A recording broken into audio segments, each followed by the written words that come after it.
লাভ জিহাদৰ বিৰুদ্ধে কঠোৰ বিশ্ব হিন্দু পৰিষদ। ক্ৰমবৰ্ধমান লাভ জিহাদৰ ঘটনাত উদ্বিগ্ন সংগঠনটো। লাভ জিহাদ প্ৰতিৰোধৰ দাবীৰে পৰিষদৰ সজাগতা সভা। উল্লেখ্য যে দুদিন পূৰ্বে বিশ্বনাথৰ 4 নং কুমলীয়াত সংঘটিত হৈছিল এক লাভ জিহাদৰ ঘটনা। 17 বছৰীয়া এগৰাকী নাবালিকাক অপহৰণ কৰি 4 দিন ধৰি ঘৰত আবদ্ধ কৰি যৌন নিৰ্যাতন চলাইছিল এটা পাখণ্ডই। ইয়াৰ পাছতে স্থানীয় লোকৰ লগতে সঠিক ঘটনা সন্দৰ্ভত পুনৰ জাঙুৰ খাই উঠিছে বিশ্ব হিন্দু পৰিষদ।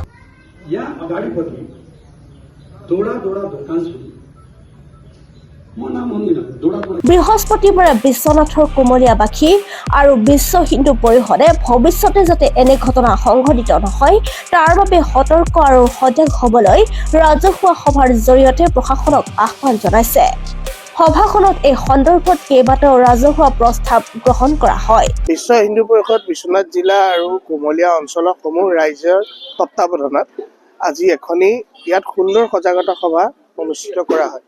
অতিকে দুৰ্ভাগ্যজনক আজি এসপ্তাহৰ ভিতৰত আমি দেখা পাই আছো যে আমাৰ এই অঞ্চলত এগৰাকী খুব দৰিদ্ৰ ঘৰৰ এগৰাকী নাবালিকাক এটা জেহাদী বুলি কৈছো, এটা জেহাদীয়ে নিজৰ নামটোক ছদ্ম নাম হিন্দুৰ নাম দি পেলাই তেওঁ সেই ছোৱালীগৰাকীক ইয়াৰ পৰা লৈ যায় আৰু ঘৰত 4 দিন ধৰি ৰাখে।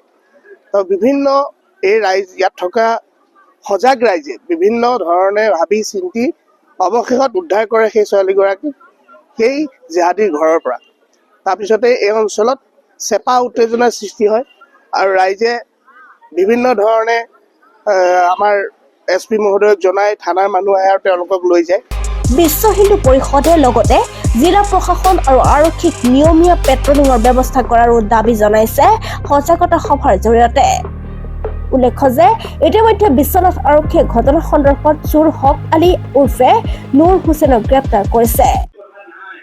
সিদ্ধান্তটো এইটো সঁচাকৈ মানে যোনটো ঘটনা হৈ গ'ল দুৰ্ভাগ্যজনক।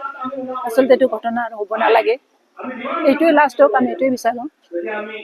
আমি এটাই কথা মানে চিন্তা কৰোঁ, আচলতে মানে সমাজ সজাগ হ'ব লাগে, পৰিয়াল সজাগ হ'ব লাগে, বিশেষকৈ আই মাতৃসকল সজাগ হ'ব লাগে।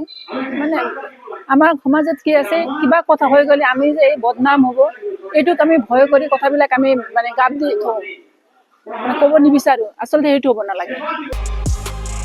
News desk, Asia news Assam north east.